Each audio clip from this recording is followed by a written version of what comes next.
Bonjour à tous, ici c'est Margot.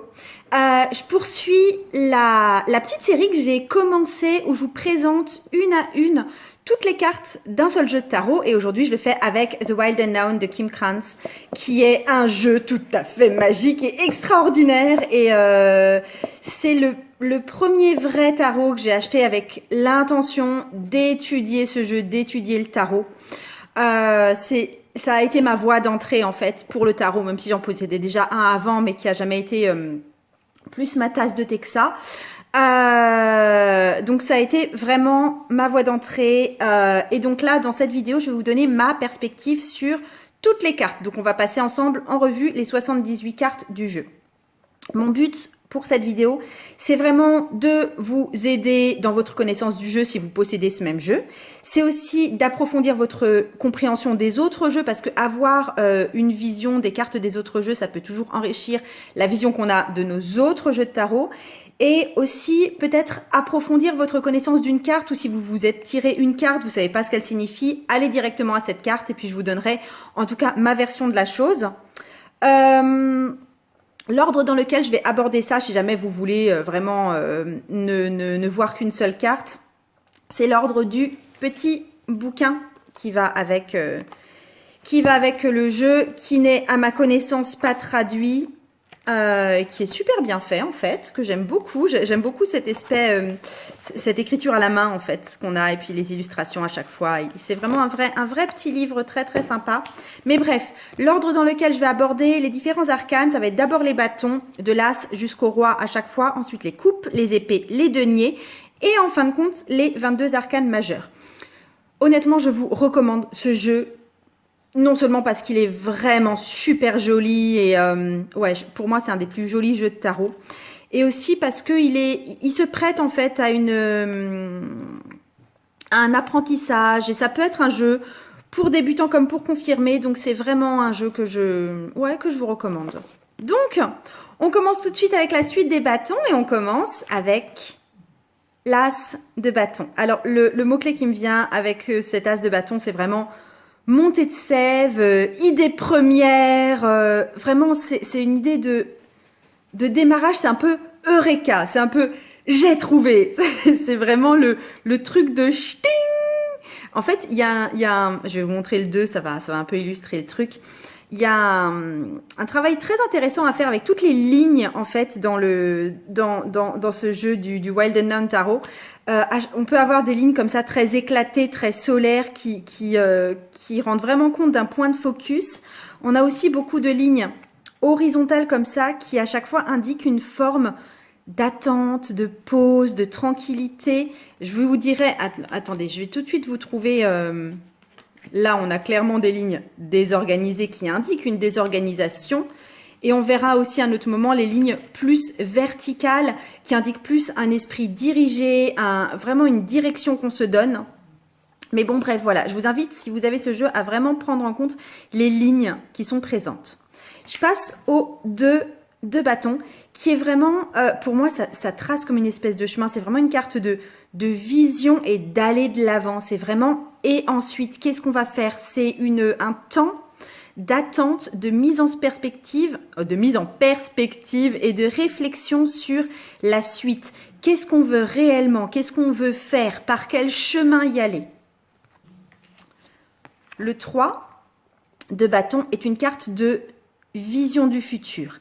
Là aussi, on est avec les lignes horizontales, on est encore dans une carte d'attente, de pause, et en même temps, on commence à avoir une vision bien plus claire de ce qui nous attend. Déjà, il est clair que ce qui nous attend, ça va pas forcément être facile à accomplir parce qu'on remarque que les bâtons qui entourent cette vision de l'avenir sont, ils sont un petit peu hérissés de petits branchages et tout. C'est pas des bâtons forcément sympathiques.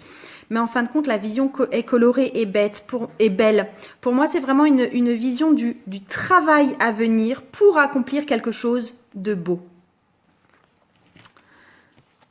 Avec le 4 de bâton. Là aussi, on est toujours dans une vision extrêmement solaire et extrêmement belle de ce qu'on veut atteindre. C'est vraiment une carte explosive et très centrée et très jolie, et on garde son focus. Et cette fois, par rapport à celle-là, on est vraiment dans le vif du sujet. C'est-à-dire qu'on sait peut-être avec beaucoup plus de précision ce qu'on veut atteindre. On a saisi où était notre porte, la porte par laquelle on devait passer. On y va. Et par contre, là, on est directement confronté aux bâtons qui nous barrent la route et qui vont éventuellement nous poser problème. C'est une carte là aussi peut-être de temps d'arrêt. Pas parce qu'on est en train de réfléchir, mais parce que les circonstances de vie nous arrêtent. Donc on est à la fois porté par une énergie d'aller de l'avant et à la fois empêché pour le moment parce qu'on est face à des événements de vie qui nous portent forcément à affiner un petit peu plus notre méthode. Avec le 5 de bâton, on est dans une carte pour moi un petit peu éclatée et on voit qu'il y a qu'il y a 5 bâtons qui sont là dont on devrait s'occuper et toutes les lignes partent dans des directions complètement différentes et complètement anarchiques comme carte. Et pour moi, c'est vraiment la carte de ne pas savoir prioriser et ne pas savoir par quel bout prendre les choses. Et il y a besoin de se poser et de redéfinir, de peut-être revenir à cette carte du 2 de bâton pour de nouveau savoir ce qui est le plus important, ce vers quoi on veut aller, comment est-ce qu'on va organiser le truc. Le 6 est clairement une carte de dépassement des embûches, d'élévation, de victoire, de succès en fait après avoir traversé quelque chose qui n'était pas évident à traverser. C'est vraiment une élévation. Elle est toute belle cette carte. Le 7 de bâton, comme dans énormément de jeux, c'est vraiment une carte de savoir se défendre, de pouvoir se montrer, de stand up for yourself. Tous les autres petits bâtons sont un petit peu écartés, sont blanchâtres, sont mis de côté au profit de un seul qui se tient au milieu de tous.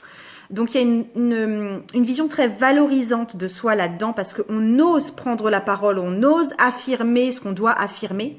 D'un autre côté, c'est un bâton enflammé, ça me fait penser à une allumette. On voit que c'est très énergivore, on voit qu'on risque de s'effondrer parce qu'on ne tiendra pas longtemps à être tellement rayonnant et tellement tout seul et tellement frêle en fait au milieu de tous. Donc c'est une carte de aussi trouver les ressources pour pouvoir tenir cet état de confrontation et cet état très énergique et énergivore. Avec le 8 de bâton, on est dans une action bien ordonnée et aussi avec une idée ou d'idée prévalente ou de quelque chose qui va venir déranger notre petit truc bien ordonné. Et ce quelque chose qui vient déranger, ça peut être soit un éclair de génie, soit un événement vraiment bénéfique, soit ça peut être au contraire quelque chose qui va venir briser notre élan et empêcher notre petit monde de bien tourner. Pour moi, c'est vraiment une carte d'événement majeur ou bien de pensée majeure, d'idée majeure qui va venir un petit peu désorganiser ce qu'on avait réussi à mettre en place. Et il va falloir composer avec ça. Et ça peut être soit du très positif, soit effectivement peut-être quelque chose de plus négatif. Avec le 9 de bâton, on est dans une carte de progression plutôt compliquée. Je veux dire, c'est ok, on va atteindre la lune, mais les branchages par lesquels on doit passer dans cette espèce d'escalier que je visualise là, ils sont vraiment pas... Enfin, c'est pas une vision sympathique en fait. Donc, on est vraiment dans une perspective de devoir avancer petit à petit en tenant bon. Pour moi, c'est vraiment une carte de tenir bon. Pour arriver à ses fins, il faut aussi savoir que l'arrivée vers la lune est tout à fait possible et il y a une idée d'aller décrocher la lune, effectivement, et de devoir mettre l'effort qu'il faut pour ça. Avec le 10 de bâton, on est vraiment dans une carte on est tellement surchargé, on est tellement presque dans le burn-out qu'on n'y voit plus clair du tout. C'est une carte d'obscurcissement et de ne plus voir clair parce qu'on a trop de trucs à charge en fait. Parce qu'il y a trop de bâtons dans notre vie. Et il serait bon qu'on fasse vraiment un tri très sérieusement, qu'on se déleste de certaines choses pour pouvoir retrouver notre focus et notre vision claire. La fille d'épée. Oh, n'importe quoi. La fille de bâton, c'est, j'y vois tout l'enthousiasme des débuts, toute la fraîcheur, toute la personne qui ne s'est pas encore qui ne voit pas encore forcément toutes les embûches et du coup elle est dans un signe infini qui montre que pour elle absolument tout est possible. C'est une ouverture à tous les possibles et un grand enthousiasme et une grande fraîcheur et une grande naïveté également. Avec le fils de bâton, on est vraiment dans une prise de pouvoir, une prise de position, de dire « Hé, moi, je suis là. Et voici ce que je vaux, et voici ce que j'apporte, et voici ce que je veux. » Donc pour moi, c'est vraiment une grosse prise de position. En plus, avec son visage comme ça quadrillé, il ressemble à Spider-Man, le machin. La mère de bâton, elle est dans un état de pause et elle est refermée, renserrée, surveillante de ce qui lui tient le plus à cœur. Et elle est prête à mordre pour ça et à se défendre bec et ongle pour ça. Pour moi, c'est vraiment la reine, la mère passionnée, très rouge, très feu, et qui est prête à se battre pour elle-même et pour ce qui la passionne et ce qui lui tient à cœur. Et enfin, le père de bâton, pour moi, c'est le personnage charismatique, qui connaît sa valeur, qui sait ce qu'il vaut et ce qu'il veut, qui est là aussi prêt à en découdre et qui est beaucoup plus, par rapport au fils en fait, il est beaucoup plus stable, beaucoup plus assis, beaucoup plus prêt à se battre. Il y a quelque chose de plus guerrier, mais aussi guerrier tranquille dans le sens, il a tellement montré sa puissance et tellement fait la preuve de sa puissance qu'il n'aura finalement pas besoin de se battre réellement.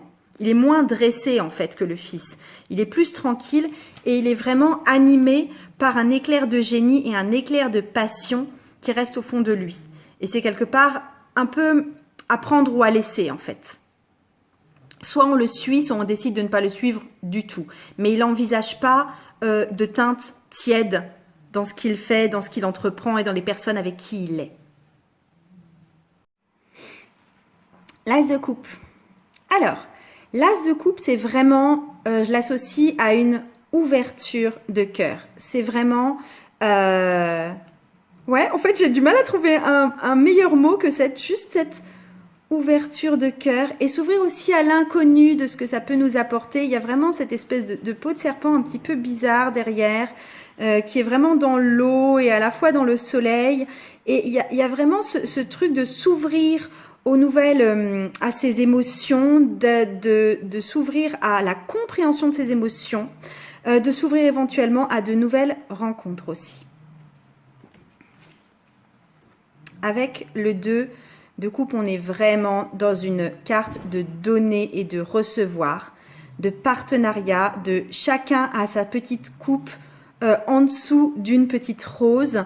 Et en fait, c'est une très très belle vision de l'amour et des partenariats en général. Mais dans ce cas-là, avec les roses rouges, c'est vraiment pour moi une carte beaucoup plus amoureuse d'une simple amitié ou d'un simple partenariat. C'est vraiment chacun nourrit l'autre à égalité.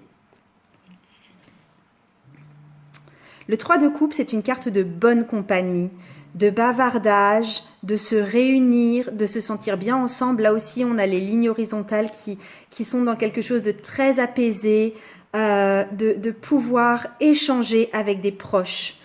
C'est moins une carte de fête que dans les autres jeux de tarot, mais c'est vraiment une carte de se rapprocher de ceux qu'on aime et de pouvoir avoir leur oreille et de pouvoir nous aussi nous ouvrir à eux et de pouvoir recevoir également leurs confidences. C'est aussi quelque chose qui porte peut-être pas tellement à conséquence, c'est pas quelque chose de lourd, d'hyper confidentiel, etc. On est vraiment dans de la légèreté, de la bonne compagnie en fait. Avec le 4 de coupe, on est une carte du pour soi. C'est-à-dire, on va tout au fond de nos propres émotions et de notre propre être intérieur et on garde tout pour nous-mêmes sans rien partager. C'est vraiment une carte d'égoïsme, peut-être même de radinerie avec ce rat qui est là, qui surveille bien ses petites coupes. Alors pour moi, effectivement, ça pouvait être une carte plutôt négative dans le sens où on se retranche du monde et où on ne veut rien partager. Dans beaucoup de jeux dans lesquels j'ai vu apparaître, il s'agissait plus d'une carte d'autopréservation et de besoin, justement, de se retrancher un peu, de vivre pour soi, de pas forcément tout dire ou tout partager ou tout montrer et être super solaire. C'est une carte de besoin d'être un petit peu plus dans notre zone introvertie. Avec le 5 de coupe, on est vraiment clairement dans une carte de déception, dans une carte de chagrin, avec ce cheval qui ne contemple que le noir qu'il a devant lui et il en oublie le côté lumineux des coupes qui sont toujours présentes et du soleil qu'il y a au-dessus de lui.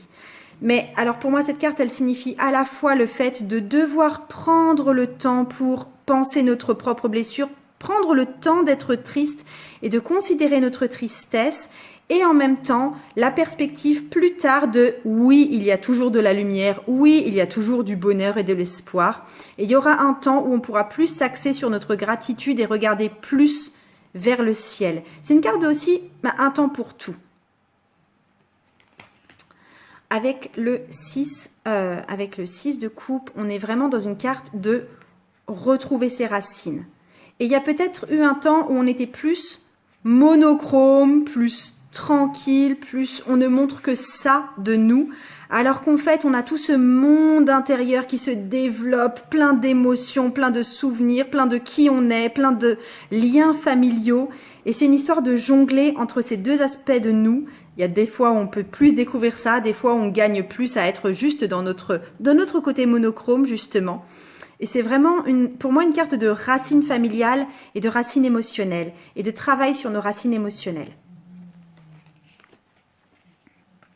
Le 7 de coupe, pour moi, c'est une carte de déception, d'avoir cherché peut-être quelque chose vainement qui au final n'est pas là, ou au final il y a le petit défaut ou le petit grain de sable qui va venir tout gâcher. Les coupes sont quand même très noires, on est dans un univers nocturne, on a peut-être cherché le soleil là où il ne pouvait pas être finalement. C'est vraiment une carte de s'être peut-être trompé et d'être finalement dans une forme de déception. Avec le 8 de coupe, on est dans un 8 de coupe qui est beaucoup plus intransigeant que les autres 8 de coupe des autres jeux de tarot à mon avis. C'est-à-dire que on est devant un constat d'échec, où il y a quelque chose qui est brisé et qui n'est pas réparable, et que c'est pas la peine de passer encore des années à essayer de réparer ce truc-là. Et il va falloir qu'on passe à autre chose et qu'on accepte de passer au-dessus de cette montagne qui nous semble infranchissable, mais qu'en gros, on arrête de s'entêter à réparer ce qui n'est pas réparable et qu'on entreprenne une nouvelle route. Avec le 9 de coupe, on est clairement sur une carte de tranquillité, sur une carte de bonté, sur une carte d'avoir tout ce qu'il nous faut, de satisfaction, de se sentir entouré émotionnellement de toutes ces petites coupes, de pouvoir se reposer, de pouvoir être chez soi. Et enfin, avec ce 10 de coupe, on est dans une carte très énergétique en fait, c'est vraiment un échange d'énergie. Là aussi pour moi c'est une carte de donner et de recevoir, mais à un niveau beaucoup plus large que pour, attendez, cette carte du donner et du recevoir là. Mais c'est vraiment tout ce qu'on donne, on le récupère peut-être sur un autre plan. Et toutes les personnes à qui on a donné nous redonnent en retour. Et ça fait vraiment une carte d'échange très fructueux, très dynamique. C'est vraiment une belle vision du bonheur en fait. La fille de coupe. Alors, la fille de coupe, pour moi, c'est le personnage hyper sensible par excellence, en fait. Elle baigne dans ses émotions, elle en voit de toutes les couleurs, elle perçoit très finement toutes ses émotions. Et du coup, quand elle va être joyeuse, elle va être très joyeuse. Quand elle va être triste, elle va être très triste. En fait, c'est quelqu'un qui n'a pas encore appris à discriminer et à maîtriser ses émotions. Et du coup, elle est vraiment là-dedans. Ce qui fait d'elle aussi quelqu'un d'hypersensible, même au niveau... elle a peut-être éventuellement un côté spirituel complètement exacerbé. Elle peut facilement être blessée et elle peut facilement s'enthousiasmer. Il y a une forme de grande naïveté chez cette personne-là. avec le fils de coupe, on est plus dans une forme de maîtrise des émotions, en cela que ce personnage a mis ses émotions un peu à distance et peut les observer, et peut les disséquer, et peut les examiner. Je le vois volontiers comme un personnage très artiste. On voit déjà qu'avec les lignes qui forment comme une espèce de flèche, il va avoir envie d'utiliser ses émotions pour en faire quelque chose. Je le vois aussi comme quelqu'un de très sensible et de très généreux qui est prêt à offrir sa coupe à beaucoup de monde, qui a lui aussi pas mal la possibilité d'être blessé du coup. C'est un peu le cœur d'artichaut de notre jeu. Ouais, voilà ce que j'ai à dire pour lui. Et pour la mère de coupe, on est dans une mère qui est hyper protectrice et hyper vigilante. Elle a ce côté très protecteur envers les siens. Elle est très compréhensive envers ce que peuvent vivre en fait les gens qui lui sont chers. Et elle, c'est vraiment la reine de l'écoute, c'est vraiment la reine de la compréhension, c'est vraiment la reine de la protection. Ça peut aussi être parce que le mouvement qu'elle a avec son aile là vis-à-vis de la petite coupe, ça me fait vraiment penser au mouvement avec en plus le fond noir et les petites étoiles là, à une espèce de voyante qui serait un petit peu lectrice de l'avenir ou médium ou au-dessus avec ses mains au-dessus d'une boule de cristal. Je pense que c'est aussi le personnage spirituel par excellence. Le père de coupe, il est plus dans une prise de recul vis-à-vis des émotions, dans un examen. En fait, dans ce jeu, je trouve que le roi de coupe est assez triste. Je le trouve facilement en proie à une certaine tristesse, avec son plumage noir, c'est le seul signe noir en fait, avec ces petites lignes qui font penser vraiment à de la pluie. Mais c'est un roi qui à la fois comprend tout, sait tout, voit tout, et se laisse beaucoup affecter par les choses. Il a une grande capacité d'analyse et je pense qu'il est très empathique et qu'il ne peut pas s'empêcher de ressentir ce que ressentent les autres. Alors il se met au service du monde, comme tous les pères dans ce jeu et comme tous les rois dans les autres jeux de tarot, avec cette faculté d'analyse, mais il a un travail à faire pour lui ne pas être aussi affecté par ce qui peut arriver aux autres ou ce qui peut lui arriver lui sur le plan émotionnel.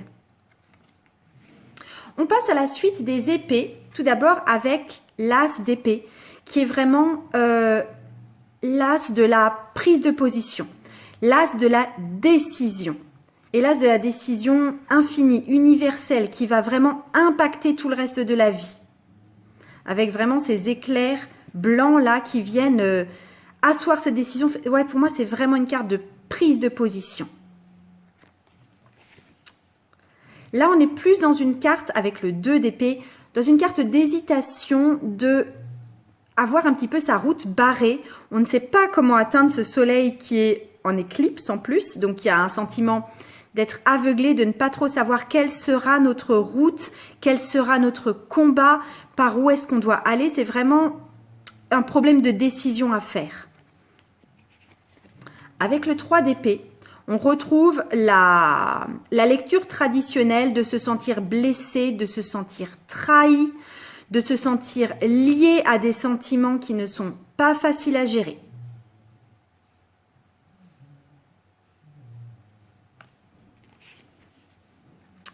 Avec le 4 d'épée, on est aussi dans cet acte de retrait, cet acte de ne plus être combatif et d'avoir abandonné le combat un instant pour gagner une vision plus claire.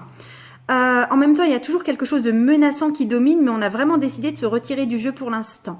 On est toujours conscient des enjeux qu'il y a, mais c'est vraiment un temps de pause malgré les enjeux. C'est vraiment malgré la pression, on s'autorise à être dans ce temps plus méditatif et de recul. Le 5 d'épée, dans ce jeu, c'est vraiment de devoir trancher. C'est pas une carte qui est sympathique, je trouve, avec cette... Là aussi, une décision avec les lignes très horizontales, qui est assez brute, qui est assez décidée, qui est assez verticale. Donc, il y a vraiment l'idée de devoir trancher, de devoir prendre la décision même si elle n'est pas facile, de devoir éventuellement se mettre en conflit avec d'autres, avec ces épées qui sont croisées, qui sont très très acérées. Il y a vraiment une idée aussi de on ne peut pas passer une certaine limite sans casser deux en fait. Il y a vraiment une idée de prendre les décisions qui s'imposent même si elles font mal. Avec le 6 d'épée, on est dans une carte d'espoir, elle ressemble beaucoup au papillon qu'on a vu dans le 6 de bâton, de dépasser une certaine zone d'inconfort ou de conflit pour aller vers quelque chose qui est plus dans l'espoir, qui est plus dans le solaire, qui est plus dans les couleurs. Donc pour moi, il s'agit moins d'être dans... Attendez, je vais vous retrouver le papillon de tout à l'heure. Ben voilà, il était là. Là, pour moi, on est vraiment dans la carte du papillon victorieux. On est là. Tandis que ici, on est plus dans cette zone d'entre-deux où on commence à dépasser ses ennuis. Et pour là, je suis polie quand je dis ennui, pour aller vers quelque chose de plus réjouissant. Mais on est dans cette zone de sortir en fait de notre mouise initiale pour aller vers quelque chose qui est plus de l'ordre de l'espoir. Le 7 d'épée, je l'aime bien dans ce jeu-là, cette carte de garder quelque chose sous le coude, avoir un secret qu'on n'avoue peut-être pas, être malin comme un renard. Tout le monde regarde dans une direction, nous on regarde dans l'autre direction. Donc on trouve cette carte de secret et de duplicité. On a moins une impression de vol qu'on retrouve dans les autres jeux de tarot. Je n'ai pas cette impression de vol, mais j'ai vraiment cette impression d'être malin et de ne pas tout dire. Par contre, dans le 8 d'épée, on est clairement dans la vision classique du 8 d'épée, de se sentir emprisonné et en fait d'avoir pourtant au fond de nous tous les moyens de nous défaire de cette situation. Enfin, je veux dire, cette chrysalide, c'est quand même bien un papillon. Donc oui, il y a des épées menaçantes en dessous, mais il n'a qu'à déployer ses ailes au bout d'un moment et il pourra partir sans problème. C'est en fait se retrouver confronté à une situation qu'on pense complètement enfermante, alors qu'en fait, la solution est juste là, sous notre nez. Avec le 9 d'épée, on est clairement dans une vision de cauchemar, de profonde angoisse dont on n'arrive pas à sortir. Je veux dire, mais là encore, comme dans la majorité des jeux de tarot, on est vraiment face à une vision de cauchemar, c'est-à-dire que ça n'existe pas une espèce de corne ou de pince de crabe ou de montagne, ou je ne sais pas ce que c'est, rempli de vers de terre et puis d'yeux qui ont été arrachés. Ça n'existe pas. Donc on est vraiment dans une vision de notre esprit, dans une vision de cauchemar. Et il n'appartient qu'à nous de nous détacher de cette vision et d'en sortir. Parce que ça n'a rien de réel, ça n'a rien de concret. C'est sans doute nous qui sommes en train d'angoisser complètement pour quelque chose qui n'en vaut peut-être pas autant la peine que ça. Mais toujours est-il que cette carte parle quand même d'idées noires. Donc c'est vraiment une invitation à la prise de recul. Elle ressemble beaucoup à cette carte du 10 d'épée, dans le sens où ce 10 d'épée représente un buffle qui a été transpercé par 10 épées. Il en a même une dans les yeux. Enfin, c'est vraiment une vision assez horrible. Mais pour moi, c'est vraiment là aussi une carte de mélodrame, de plainte complètement exagérée et de se sentir complètement à terre, alors qu'être autant à terre que ça n'existe pas, ou alors vous n'êtes pas là pour vous faire lire le tarot. Hein. C'est la mort et plus que la mort en fait. C'est la mort douloureuse et dans la torture. Donc là aussi, c'est une invitation à prendre du recul de « Hé, t'es pas en train d'en faire un tout petit peu trop ?» En fait, à vrai dire, cette carte, dès le départ, ne m'a pas fait vraiment peur. Il y a d'autres cartes de 10 d'épée que je trouve plus effrayantes que ça, parce que celle-là, je la trouvais presque comique. Dans le sens où le buffle, il était tellement frappé que c'en était trop, en fait. C'est une carte de too much. Donc, c'est à nous de sortir de cet état de plainte et de victimisation absolue pour retrouver notre pouvoir. La fille d'épée, c'est une personne qui est en apprentissage dans tout le domaine des idées. Pour moi, c'est vraiment une carte d'apprentissage, de connaître de nouvelles choses, d'avoir un esprit de plus en plus aiguisé, d'apprendre à se positionner, d'apprendre ce qu'on veut, d'apprendre comment nous exprimer également. Le fils d'épée, il est décidé. Il a choisi quelle était sa direction et il y va. Et il emploie les mots et quitte à être un peu violent ou un petit peu brutal dans son langage, il développe son argumentation et il n'en démordra pas. C'est celui qui veut avoir raison. La mère d'épée, elle est hyper observatrice. Elle parle pas forcément beaucoup, contrairement à toute cette suite des épées qui parle quand même pas mal de communication. Je la sens pas forcément bavarde, mais quand elle dit quelque chose, c'est pensé, c'est réfléchi, ça vient du fond du cœur et surtout du fond de sa tête et de tout ce qu'elle a analysé. Et c'est quelqu'un à qui on la fait pas. Elle s'en laisse pas raconter. Elle est hyper perspicace. Et le roi d'épée, enfin pardon, le père d'épée, me fait vraiment passer à un juge, un maître juge, en fait, je le verrais bien carrément avec une perruque de juge et tout le tralala, qui tient vraiment, qui détient la justice et la vision la plus impartiale possible des choses, qui va prendre les décisions qui s'imposent même si elles ne sont pas sympas. C'est un père qui n'hésite pas à ne pas être sympa si c'est pour le bien commun. As de denier. Waouh, il y a beaucoup de vent ici ce matin chez moi.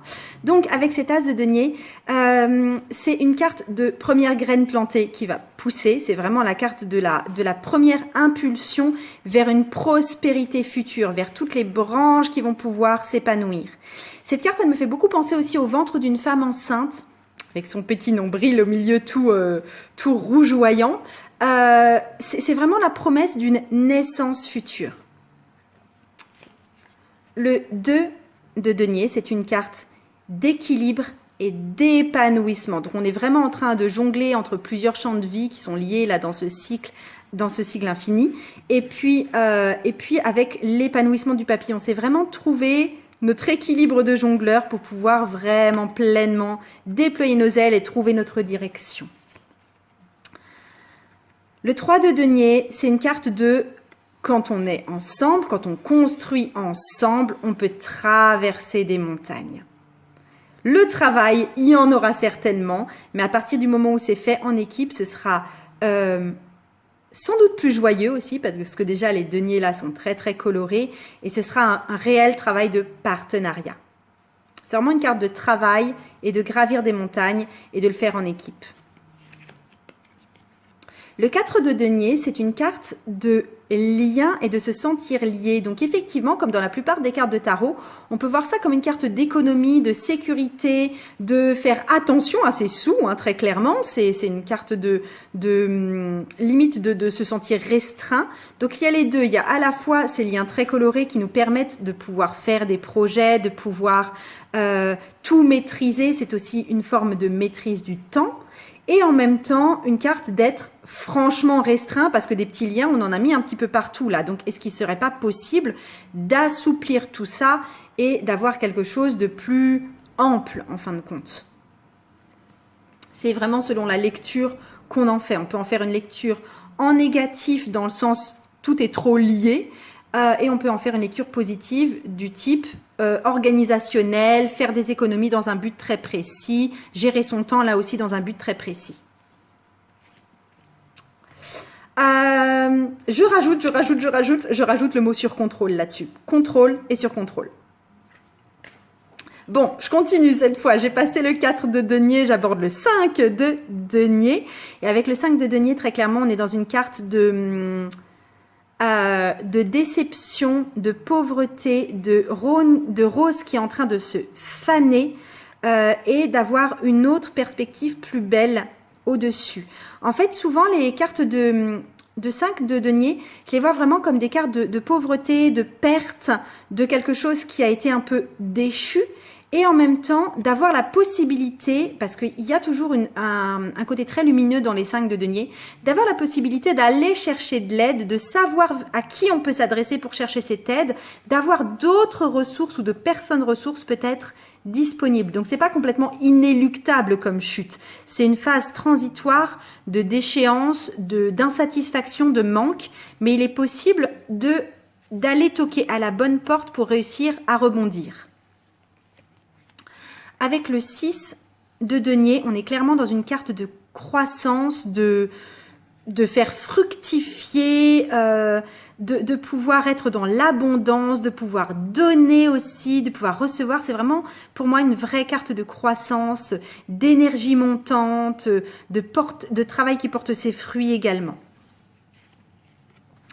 Le 7 de denier, c'est une carte de là aussi de croissance et d'abondance, mais plus aussi une carte de croisée des chemins et de questionnement de qu'est-ce qu'on veut pour la suite, qu'est-ce qu'on va faire de ce qu'on a gagné, est-ce qu'on le réinvestit, est-ce qu'on continue à le faire fructifier, est-ce qu'on le laisse là parce que tout compte fait, on en a vraiment trop marre de travailler là-dessus. Mais c'est vraiment une carte de croissance, de fruits qui ont été portés et de croiser des chemins parce que maintenant, on décide quoi. Le 8 de denier, c'est vraiment la carte du travail patient par excellence. Le fait de tisser sa toile, le fait d'avoir accompli tout ce travail-là pour pouvoir espérer un salaire élevé et vraiment quelque chose de lumineux et de coloré. C'est une carte aussi de récompense après l'effort pour moi. Avec le 9 de denier, on est dans une carte de confort et de réconfort et de nid douillet et d'avoir trouvé sa place et d'avoir trouvé son espace et de s'être vraiment construit quelque chose qui est très, là aussi c'est de l'ordre de la récolte, c'est de l'ordre de la récompense, c'est de l'ordre de y être arrivé et de pouvoir se poser.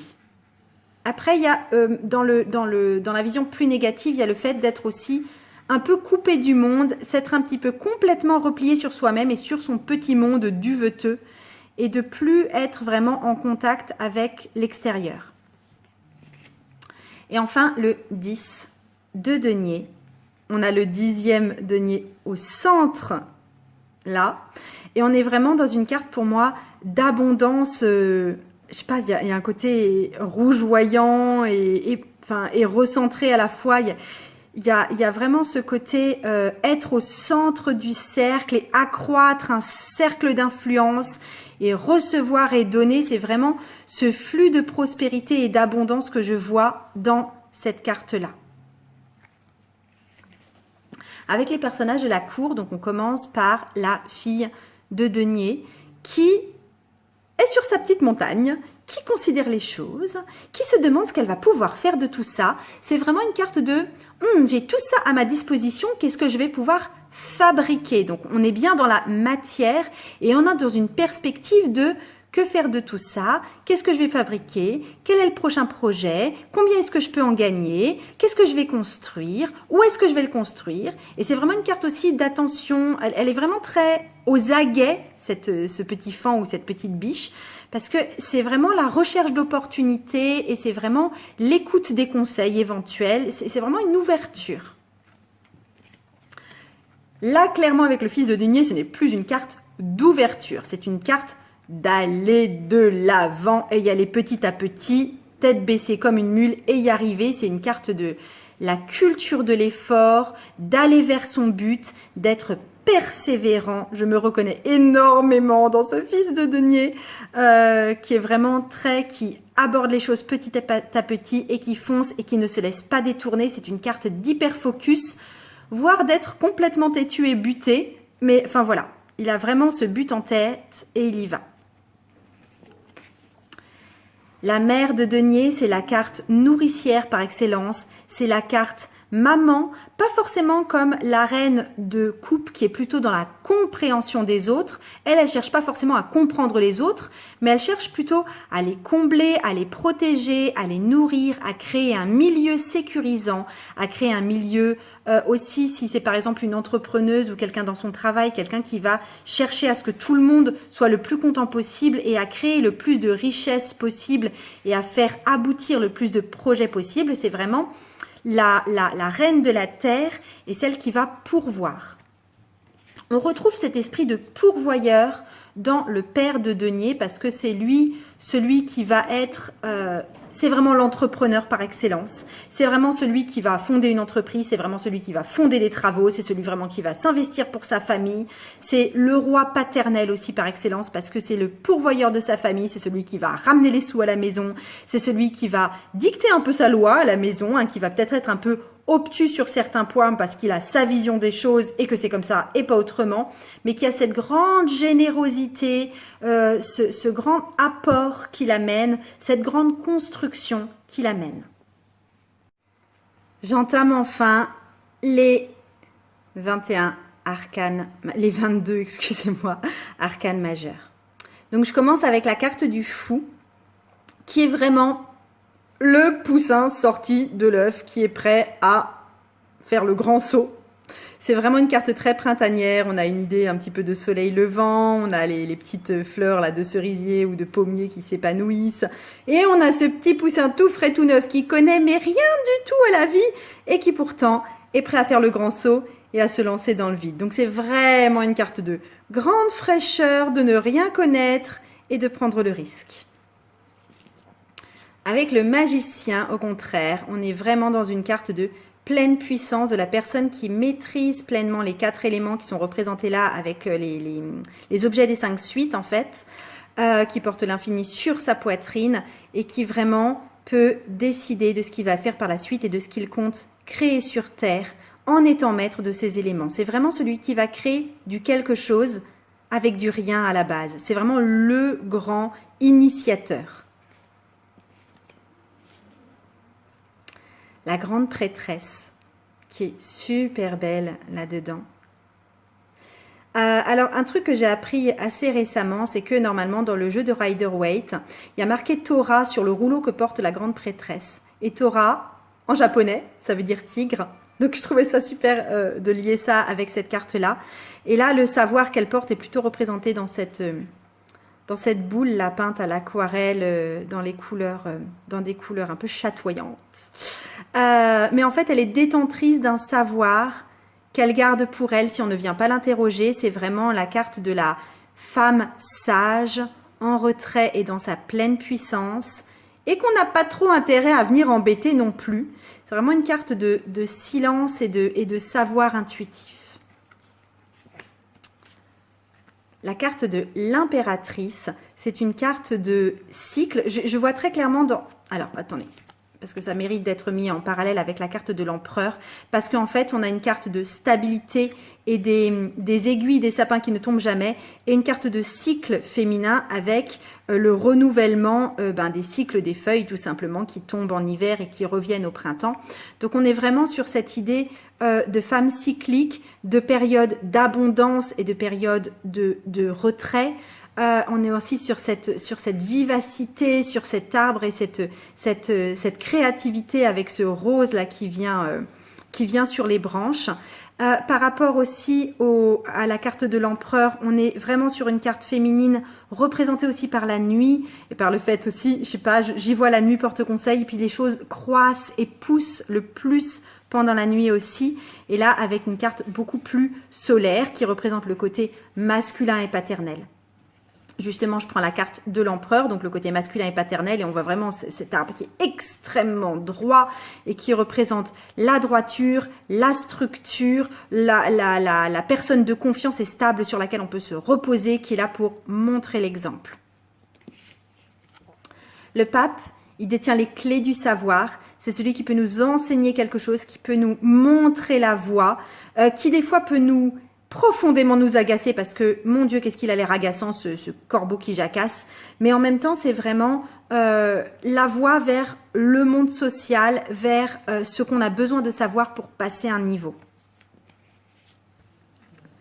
Avec le 6, on est dans la carte des amants ou des amoureux. Et c'est vraiment un vol conjoint. Être amoureux et être passionné, c'est regarder ensemble dans la même direction dans un monde comme ça, très très très coloré. Cette carte, j'ai vraiment du mal à la lire en négatif en fait. Dans les autres tarots, j'ai souvent un peu de mal à lire justement la carte des amants en positif parce que souvent je la trouve un peu écrasante. Mais dans ce cas-là, vraiment sous ce soleil éblouissant de couleurs, voler à deux dans la même direction, je trouve ça juste magique. C'est cette histoire de parallélisme là que j'aime beaucoup. La carte du chariot, c'est une carte de volonté, d'aller de l'avant, de ne pas se laisser désarçonner, être porté à la fois par le soleil et à la fois par la sagesse intuitive de la lune, porter l'étoile des deniers sur soi, enfin des pentacles sur soi en fait, et vraiment pouvoir progresser, avancer dans la vie sans se retourner.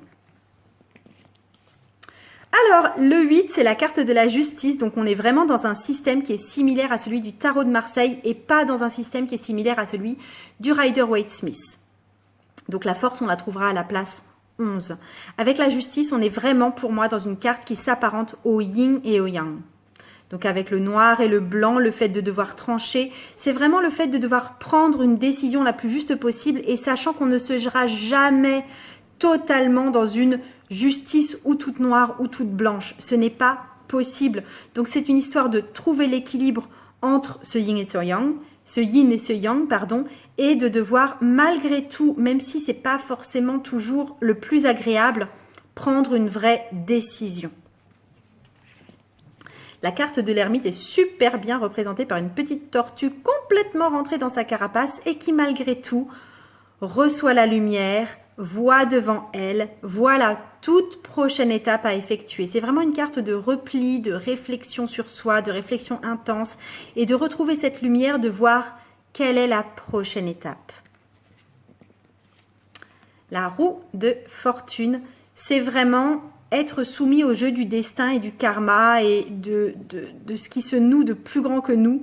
Et honnêtement, ne rien y comprendre. Parce que les fils sont mêlés et c'est pas possible de les démêler par notre seul savoir cognitif en fait.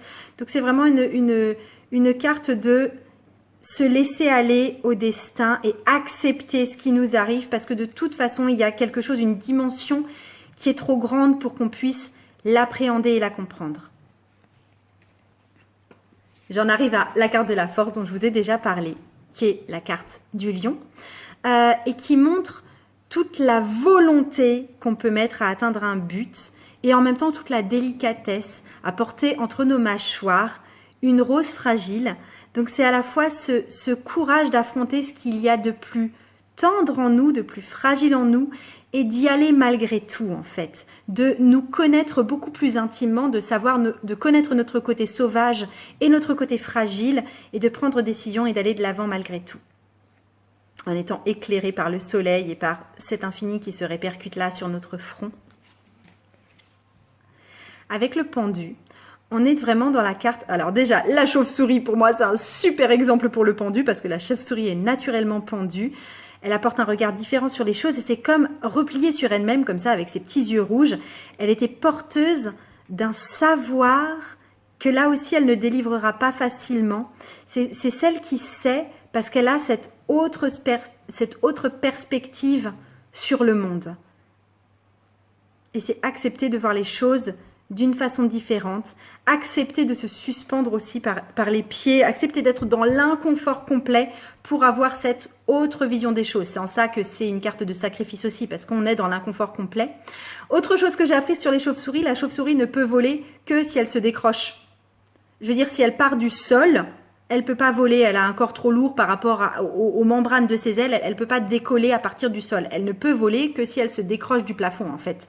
Et du coup, pour nous-mêmes pouvoir ouvrir nos ailes et pouvoir vraiment lâcher prise et pouvoir atteindre notre plein potentiel, il va falloir aussi qu'à un moment, on soit dans cette position d'être suspendu. La carte de la mort est sombre dans ce jeu, ça implique une forme de décomposition, d'être cet oiseau qui est mort, qui se laisse aller, qui se décompose, dont il ne reste que quelques plumes. Donc accepter la partie de charogne qu'il y a dans notre vie, reconnaître que cette partie-là est morte pour pouvoir la laisser aller, pour pouvoir la laisser se décomposer et pouvoir faire du neuf pour un autre oiseau qui sera le héron avec la carte de la tempérance qui prend la suite de celle de la mort. Cette carte du héron pour moi, qui est la carte de la tempérance, c'est vraiment une carte de guérisseur. De celui qui arrive par un geste magique à mêler l'eau et le feu. C'est vraiment celui qui apporte une réponse, celui qui apporte une forme de guérison, une forme de sagesse. Et effectivement, la tempérance est la plupart du temps représentée sous les traits d'une forme d'ange gardien en fait. Et là, je trouve que c'est vraiment cette carte d'ange gardien ou de guérisseur ou d'apporteur de réponse. La carte du diable. L'ambition lui brûle les sabots. Il a l'air malin, il a l'air un peu fourbe, il a l'air un peu détourné, on ne voit pas franchement ses yeux, il porte la marque du diable, en fait, du démon sur son front. Et en fait, c'est vraiment pour moi une carte d'être malin, d'être ambitieux, de faire quand même gaffe parce que franchement, c'est sans doute nos instincts les plus sombres qui sont en train de prendre le dessus. Donc, c'est une carte d'auto-examen vraiment pousser aussi pour ne... Enfin, c'est une carte de s'interroger sur les pourquoi on fait ce qu'on fait. Est-ce que c'est parce que justement notre côté sombre prend le dessus ou c'est plus quelque chose de l'ordre de l'ambition qui est vraiment saine pour nous? La tour, c'est une grosse remise en question de nos acquis, de ce qu'on a construit pour nous, de ce qu'on a fondé, de ce qui on pense être. Et on se trouve étêté quelque part. Ça ne veut pas dire que tout est fichu, hein, parce que le reste de l'arbre reste quand même debout.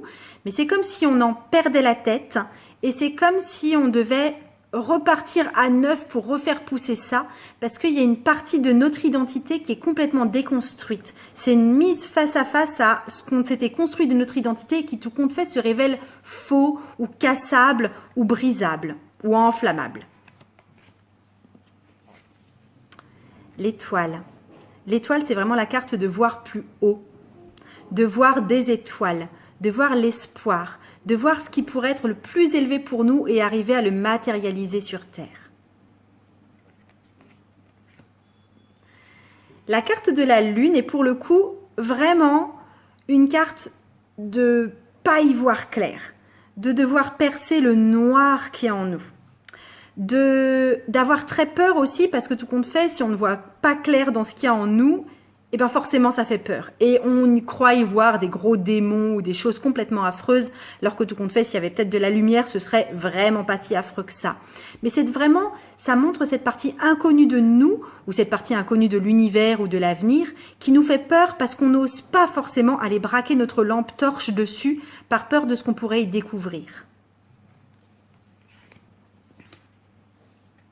Et à l'inverse, la carte du soleil est hyper lumineuse, hyper explosive.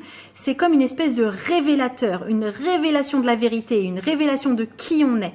C'est aussi une carte assez solitaire, je trouve, parce qu'une fois qu'on est mis là devant cette vérité, devant cette illumination, c'est souvent un parcours qu'on fait seul aussi.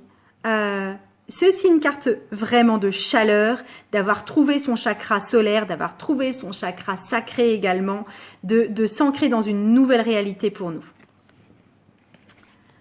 La carte du jugement, c'est une carte là aussi d'auto-examen et de pouvoir se pardonner à soi-même. Dans cette carte de jugement-là, dans ce jeu-là, j'y vois vraiment une carte de pardon aux autres pour ce qu'ils ont fait, de prise de recul par rapport aux blessures anciennes et de pouvoir renaître parce qu'on accepte complètement de lâcher prise par rapport à nos propres erreurs et par rapport à nos anciennes blessures pour pouvoir nous élever au niveau de cette colombe et de renaître enfin et d'être neuf et de s'être débarrassé justement de ce qui nous encombrait jusque-là. Et enfin, la carte du monde. La carte du monde, on est vraiment sur une fin de cycle, sur un accomplissement, sur une espèce de... C'est quand même dans le noir, en fait. Donc, il y a une donnée inconnue sur ce qui va pouvoir arriver à partir de maintenant parce qu'on va forcément partir sur un nouveau cycle. J'ai l'impression de retrouver aussi les 4 éléments là-dedans, dans ces différents niveaux du cercle du monde, même si je ne saurais pas vraiment identifier quel élément va avec lequel, mais il y a quelque chose d'extrêmement, maintenant, regarder ce qu'on a fait, contempler ce qu'on a fait, repartir à zéro, repartir du centre, et c'est vraiment une nouvelle perspective qui va nous être offerte, qui va nous être donnée. Donc, j'en ai fini avec toute cette exploration des arcanes majeurs et sur l'exploration de ce jeu du Wild Unknown que j'adore et qui est sans doute mon tarot préféré, en tout cas le tarot qui résonne le plus facilement, intuitivement avec moi et que je vous invite vraiment à explorer vous-même parce que pour moi, ça a vraiment été un apport dans ma vie en fait et dans mon parcours tarologique, hein, tout simplement. Je voulais aussi ajouter une petite note personnelle parce que là, on est tout début mars quand je vous annonce ça. À la fin du mois de mars, je pense que j'arrêterai de proposer sur mon site les tirages de tarot à l'unité et les séances de thérapie à l'unité également. Donc ce sera possible forcément de les commander jusqu'à fin mars. Donc c'est toujours sur mon site internet, profitez-en. Puis de toute façon, je vais vous mettre le lien directement en dessous parce qu'après, donc il y aura d'autres cours de tarot qui vont suivre, il y aura toujours mes cours de tarot qui seront disponibles et aussi parce que au niveau de l'accompagnement que je propose, je vais plus proposer des accompagnements dans la durée pour pouvoir vous offrir quelque chose de beaucoup plus qualitatif pour vraiment vous permettre d'évoluer et pas seulement faire du one shot par one shot qui sont mine de rien que des petits bouts un peu décousus. J'aimerais vraiment faire un travail plus d'accompagnement, beaucoup plus cohérent et pour pouvoir vous permettre d'avoir de vrais résultats impactants dans votre vie. Donc voilà, je vous mets tout ça de toute façon en barre d'infos. D'ici là, je vous souhaite une jolie découverte avec vos jeux de tarot à vous et je vous dis à très très très bientôt. Vous ne me voyez pas mais vous m'entendez, je vous envoie des bisous. Salut, salut!